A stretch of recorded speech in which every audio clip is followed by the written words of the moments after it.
누군가가 이런 질문을 했습니다. 인생에서 가장 행복했을 때는 언제였나요? 많은 순간이 지나갔습니다. 결혼을 했을 때, 우리 아들과 딸이 태어났을 때 등등 많은 추억들이 떠올랐습니다. 그때 가장 먼저 떠올랐던 것이 있어서 그렇게 얘기를 했습니다. 20대 때 또 30대 때 이 교회에서 아우니치를 떠났었는데 그때가 가장 행복했었습니다. 이렇게 얘기를 했습니다. 아우니치를 참 많이 다녀왔었습니다. 보통 아우니치에 가면 열악한 환경에서 잠을 자고 예배를 드리고 또 많은 섬김을 하고 돌아옵니다. 불편함도 참 많이 있었는데 생각해 보면 그때가 참 많이 행복했었다라는 생각이 듭니다. 그 이유는 무엇이냐면 그곳에 가서 그 현장에서 임재하시는 하나님을 보고 경험했기 때문입니다. 많은 은혜가 있었는데요. 그 중에 기억에 남는 한 장면이 있습니다. 베트남에 사파라는 곳이 있습니다. 그 기차를 하루 정도 타고 들어가면은 이제 도착하는 곳입니다. 고산지대인데요. 그 소수 민족이 그곳에 살고 있습니다. 베트남은 많이 아시겠지만 이 공안들이 있기 때문에 이 야외에서 예배드리는 것이 불가능합니다. 근데 그때 갔을 때 선교사님께서 이 사파 지역에서 예배를 드리자고 얘기를 하더라고요. 예배도 드리고 연극도 하고 찬양도 하고 그런 시간을 보냈으면 좋겠다. 단 공안이 언제 올지 모르기 때문에 예배를 드리고 나서 이렇게 팀원들이 뿔뿔이 싹 흩어져야 된다. 그리고 어디에서 만나자. 그러면 우리는 안전하다. 이렇게 얘기를 해서 그때 베트남에서 이제 사파에서 예배를 드렸습니다.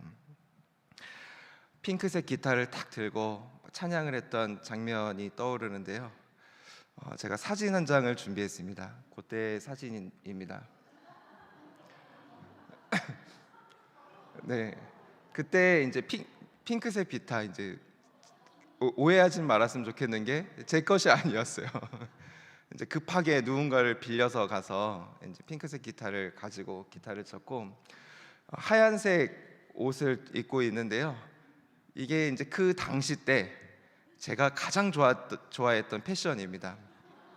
하얀색 자켓, 하얀색 티셔츠, 하얀색 바지, 하얀색 신발. 제가 정말 좋아했었어요. 그래서 제가 이 사진을 참 많이 좋아합니다. 옆에 있는 꼬마 아이는 누군지 모르겠어요. 사진 찍었는데 저는 막 열심히 찬양하고 있었고 지나가는 꼬마가 누군가 하고 아마 그런 보는 장면인 것 같습니다. 이렇게 예배를 드렸어요. 예배를 드리고 탁 흩어졌는데요.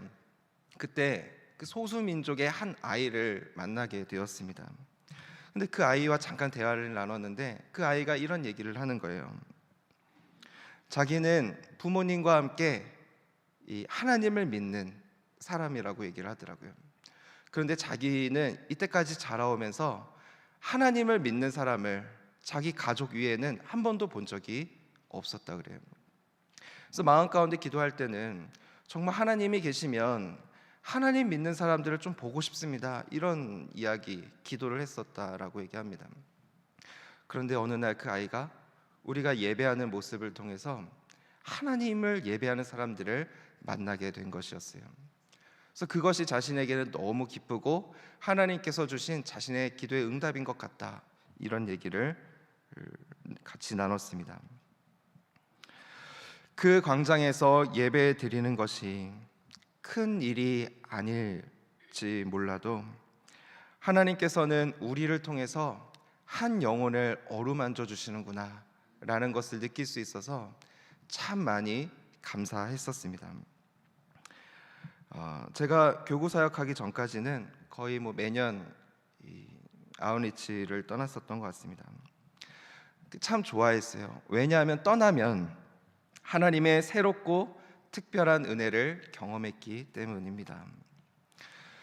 성경에서 많이 언급하고 있는 동사가 하나가 있는데 그것은 떠나라라는 것입니다. 실제로 성경의 인물들은 많이 떠났습니다. 많은 인물들이 있지만 세 사람만 좀 잠깐 살펴보겠습니다.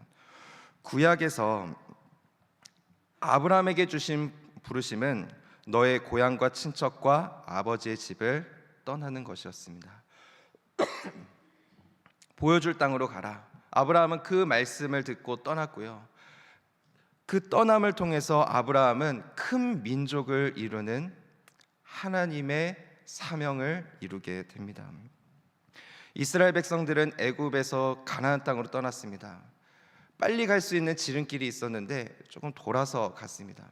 무려 40년의 시간이 걸렸지만 그 시간은 하나님께서 이스라엘 백성들을 훈련시키는 시간이었습니다. 요나는 하나님의 말씀을 듣고 느느웨로 떠납니다. 그는 기회의 땅이었던 다시스로 가고 싶어 했었습니다. 그러나 하나님께서 강권적으로 요나에게 말씀하시고 인도하셔서 니느웨로 떠나게 됩니다. 니느웨에 도착해서 이 요나는 하나님께서 이 원수 같은 이 땅을 참 많이 사랑하시는구나 라는 것을 깨닫게 되었습니다. 성경의 인물이 떠나게 되었을 때 경험하는 공통점이 있습니다. 두 가지만 살펴보겠는데요. 첫 번째는 나의 시야가 좁았다라는 것을 깨닫게 됩니다. 그리고 두 번째로는 하나님께서 나에게 주신 뜻을 분별하고 주님께서 주신 사명을 이룹니다. 자, 그런데 우리는 하나님께서 말씀하셨을 때 떠나야 되는데 떠나지 못하는 이유가 무엇일까요? 그것은 불안하기 때문입니다. 내가 머물고 있는 곳이 너무나도 편하고 익숙하기 때문입니다. 근데 예수님의 제자들을 보면요, 그들은 떠났습니다. 자신의 직업, 사는 곳, 관계 등 모든 것을 버려두고 떠났습니다. 근데 제자들은 떠났기 때문에 하나님의 권능이 임할 수 있었고 하나님의 은혜를 보고 경험할 수 있었습니다. 신앙생활에 있어서 우리에게는 떠남이 필요합니다. 근데 오늘 본문에서도 떠남을 얘기합니다. 근데 이 떠남은 장소의 이동, 장소를 옮겨가는 그런 떠남을 이야기하는 것은 아니에요. 우리의 마음의 떠남을 이야기하고 있습니다. 자, 그러면 우리는 구체적으로 어떻게 떠날 수 있는가? 우리 본문의 말씀을 한번 살펴보겠습니다. 24절의 말씀입니다. 24절의 말씀을 함께 읽어보겠습니다. 시작.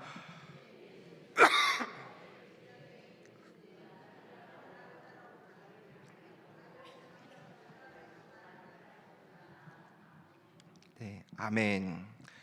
자기를 부인하라.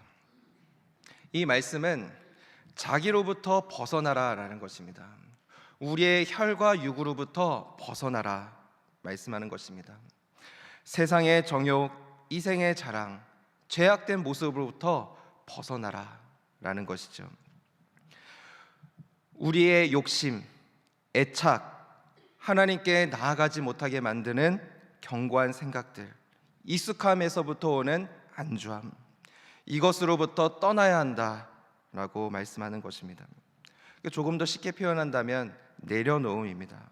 우리의 인간적인 마음들을 내려놓으라라는 것입니다. 그렇게 하지 못한다면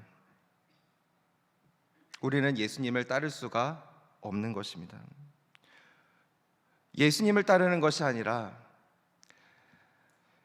예수님을 이용해서 내 만족을 채우고자 하는 것입니다. 이즈미 마사토가 쓴 부자의 그릇이라는 책이 있습니다. 아마 유명해서 읽으신 분도 많이 계실 것이라는 생각이 듭니다. 주인공은 음식 사업을 하게 됩니다. 근데 성공을 해요. 장사가 굉장히 잘 되고 돈도 많이 벌게 됩니다. 그러다 보니까 자신감이 생겼어요. 사업을 확장합니다. 근데 이제 같이 일하는 사람들이 있었고 또 주변에서 이제 얘기를 하는데 사업 확장을 하지 말라고 옆에서 권면을 합니다. 근데 이 주인공은 자신이 있는 거예요. 왜냐하면 성공을 거듭했기 때문에 그때 당시 때는 나는 왠지 할 수 있을 것 같다는 생각이 드는 것이죠. 그리고 이 사업을 확장하게 됩니다. 그러나 그때는 자신의 판단이 흐려져 있는 상태였어요. 그래서 결국 이 주인공은 이 사업에서 망하게 되었고 많은 빚을 지게 됩니다. 마찬가지로 우리의 생각이 너무 크면, 우리의 마음이 너무 크면 우리는 하나님께서 우리에게 말씀해 주셔도 그 말씀을 듣지 못합니다. 그 말씀이 잘 들리지가 않는 거예요. 영성에서는 이것을 저항이라고 말을 합니다. 우리가 하나님의 뜻을 어떻게 분별할 수 있는가? 가장 먼저 해야 될 것은 우리의 마음을 내려놓는 것입니다. 우리의 집착으로부터 떠나는 것입니다. 떠났을 때 비로소 우리는 하나님을 경험하고 하나님께서 나에게 주시는 말씀을 듣고 하나님의 시야로 하나님 나라를 볼 수 있는 것입니다. 제가 가끔씩 시간이 많지는 않아서 가끔씩 우리 아이들에게 맛있는 음식을 직접 만들어 줄 때가 있습니다. 며칠 전 1월 1일이었었죠. 아침에 제가 가장 좋아하는 떡국을 끓였습니다. 소고기를 넣고 만두를 넣고 파를 넣고 정말 정성껏 이 떡국을 만들었어요. 제가 이렇게 맛을 보잖아요. 이게 너무 맛있는 거예요. 그날따라 이 떡도 너무 잘 익었고 이게 너무 맛있다. 그래서 이제 떡국을 이렇게 다 차려놓고 우리 아이들과 같이 식사를 했습니다. 아빠가 직접 끓인 거야, 맛있게 먹어. 근데 이 아이들이, 저희 아들과 딸이 먹지 않는 거예요. 정말 맛있는 거야. 근데도 먹지 않는 거예요. 결국은 이 딸은 조금 먹었고 이 아들은 먹지 않았습니다. 이 아이들이 새로운 음식을 좋아하지 않더라고요. 아직 어린데, 어려서 그런 건가요? 벌써부터 그런 거예요. 자신의 익숙한 것을 먹는 것을 제일 좋아합니다. 저희 딸이 가장 좋아하는 것은 계란 후라이예요. 가장 좋아해요. 떡국을 제가 열심히 끓였는데 맛이라도 봤으면 좋겠는데 입도 대지 않는 모습을 보면서 이 아빠로서는 굉장히 안타까운 것이죠. 우리가 하나님 앞에서 이러한 모습을 취할 때가 많이 있습니다. 하나님께서는 우리에게 좋은 것을 보여주고 싶은데, 우리를 통해서 이루고 싶은 것들이 많이 있는데 우리는 익숙한 것이 너무나도 편하고 좋아서 거부할 때가 많은 것입니다. 그것은 자세히 보면 은혜를 거부하는 것입니다. 그래서 주님은 우리에게 익숙한 것으로부터 떠나라라고 말씀하는 것입니다. 떠나야 하나님을 경험하기 때문에, 떠나는 것이 은혜이기 때문에 우리에게 떠나라고 하는 것이죠. 자, 그 떠남을 우리 이제 마음의 떠남이라고 얘기를 했잖아요. 그걸 제가 한 문장으로 좀 정리했습니다. 우리 자막을 한번 보여주시면 좋겠습니다. 한번 같이 한번 읽어볼까요?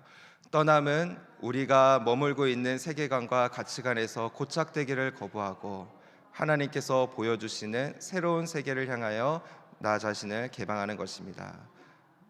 이 자막 잠깐만 띄워주세요. 좀 어렵게 느껴지는데요. 자, 우리가 머물고 있는 세계관과 가치관에서 고착되기를 거부하는 거예요. 그러니까 쉽게 얘기하면 우리의 견고한 생각들을 내려놓는 것입니다. 자, 그리고 그 뒤에 하나님께서 보여주신 새로운 세계, 하나님께서 우리를 인도해 가십니다. 그 인도하시는 그 걸음들, 우리가 순종하면서 나아가는 것이 나 자신을 개방하는 거예요. 개방해야지 우리는 순종할 수 있는 것이에요. 네, 이제 자막 내려주셔도 좋겠습니다. 네, 견고한 생각들을 내려놓고 하나님의 뜻을 받아들여서 이 땅을 살아가라라는 것이에요. 하나님의 말씀을 순종하여 살아가라는 것이죠. 그래서 하나님께서는 우리에게 떠나라라고 말씀하고 있는 것입니다. 그렇다면 우리는 자기를 부인하면서 익숙한 것에서 떠나서 무엇을 해야 될까요? 순종하는 삶을 살아가야 되겠죠. 자, 다시 본문으로 돌아와서 24절 보시면 자기 십자가를 지라 이렇게 말씀하고 있습니다. 자기 십자가를 지라. 자, 예수님의 십자가를 한번 생각해 보기를 원합니다. 예수님은요, 죽음을 통해서 십자가에서 죽으셔서 우리를 구원하셨습니다. 자신의 사명을 완성시키신 것입니다. 그러니까 자기 십자가를 지라라고 하는 것은 우리의 인간적인 생각들, 뜻을 내려놓고 하나님께서 우리에게 주신 사명을 이루라라는 것입니다. 제자들은 예수님께서 이스라엘의 왕이 되기를 원했습니다. 세상적인 방식으로 그러면 나에게 한 자리를 주겠지, 이러한 기대감을 가지고 있었습니다. 그러나 예수님께서는 그러한 방식으로 하지 않으셨습니다. 고난을 짊어지셨고 십자가의 고통을 통해서 죽는 방법을 선택하셨습니다. 자기 십자가를 지라, 이 말씀은 하나님께서 우리에게 주신 사명을 이루라라는 것인데요, 그것은 세상적인 방식과 기준으로 하는 것이 아니라 하나님께서 우리에게 말씀하신 대로, 하나님께서 우리에게 보여주신 대로 행하라라는 것입니다. 우리가 하나님 나라를 살아가고 있는데 세상적인 기준과 방식으로 살아가는 사람들이 참 많이 있습니다. 심지어는 불법을 저지르기도 하고 편법을 사용하기도 합니다. 그러나 그것이 아무리 결과가 좋다고 할지라도 그것은 자기 십자가를 지는 것이 결코 아닌 것입니다. 그것은 아직 자기 부인이 덜 된 것이에요. 자기 십자가를 지는 것은 세상적인 방식으로 하나님의 일을 하는 것을 포기하는 것입니다. 불이익과 희생이 따른다 할지라도 예수님께서 말씀하신 대로, 보여주신 대로 행하는 것입니다. 그렇게 예수님의 길을 따르는 것입니다. 자, 25절 말씀을 보면요, 십자가를 진다라는 개념이 조금 더 분명해집니다. 우리 25절의 말씀도 한번 같이 읽어보겠습니다. 시작.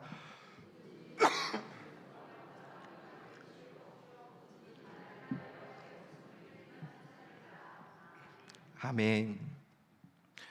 우리가 예수님 안에서 죽는다면 거기에 생명이 있다라고 말씀합니다. 우리의 목숨을 내어놓는다면 거기에 영원한 생명이 있는 것입니다. 오늘날 한국교회가 영적인 침체가 계속되는 이유는 죽지 않기 때문입니다. 주님은 우리에게 예수님처럼 고난을 선택하라고 말씀하십니다. 한 알의 밀알이 되어서 많은 열매를 맺히게 하라고 말씀하시는데 복음을 위해서 죽는 사람이 없는 거예요. 오늘날 우리의 자아는 더욱더 강해져서 자기 생각이 강하고 하나님의 뜻을 따르는 자가 없습니다. 요나에게 니느웨로 가라고 말씀하셨던 것처럼 오늘날 우리에게도 니느웨로 가라라고 말씀하신다면 아마 이렇게 말하는 사람들이 있을지도 몰라요. 하나님께서 세상 물정을 잘 모르셔서 그래요. 지금 니느웨 갈 때입니까? 아니에요.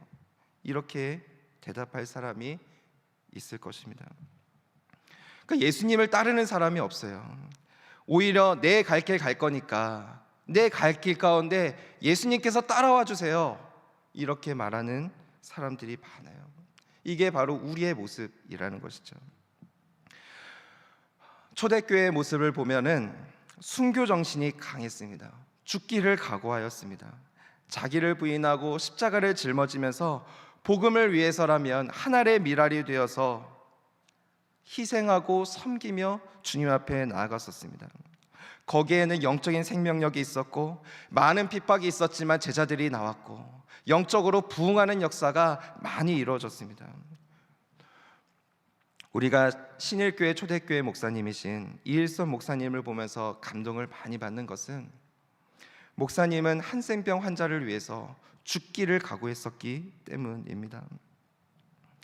말씀을 준비하면서요, 그러면 나는 과연 그렇게 살아가고 있는가, 이렇게 돌아보았습니다. 근데 말씀을 준비하면서 부끄러움이 참 많이 있었습니다. 저는 여전히 현실에 안주하고 있고 이기적인 마음을 많이 보는 저의 모습을 보기 때문입니다. 아직도 주저하고 있고 하나님 나라를 위해서 나아가기에는 머뭇머뭇거리고 있는 저의 모습을 보았기 때문입니다. 그래서 우리가 이 새해에 우리가 함께 결단하기를 원하는 것입니다. 자기를 부인하고 십자가를 짊어짐으로써 주님을 따를 수 있는 저와 여러분들이 될 수 있기를 원합니다. 우리의 관심사, 이기심, 욕심을 내려놓는 것은 정말 힘든 일입니다. 정말 죽기보다도 힘든 일입니다. 그런데 우리가 그 용기를 내야만 우리는 하나님을 볼 수가 있습니다. 그러므로 이것은 은혜에 대한 초대인 것이죠.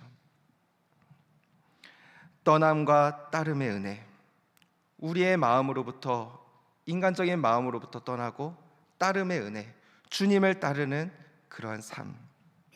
떠남과 따름의 은혜는 세상적으로 보았을 때는 세상 물정 모르는 것처럼 보일지 모릅니다. 효율적이지도 않고요, 가시적이지도 않아요. 그러나 십자가를 짊어지는 예수님을 바라보면서 제자들을 오해했던 것처럼 이것은 하나님의 방식을 모르기 때문에 하는 오해입니다.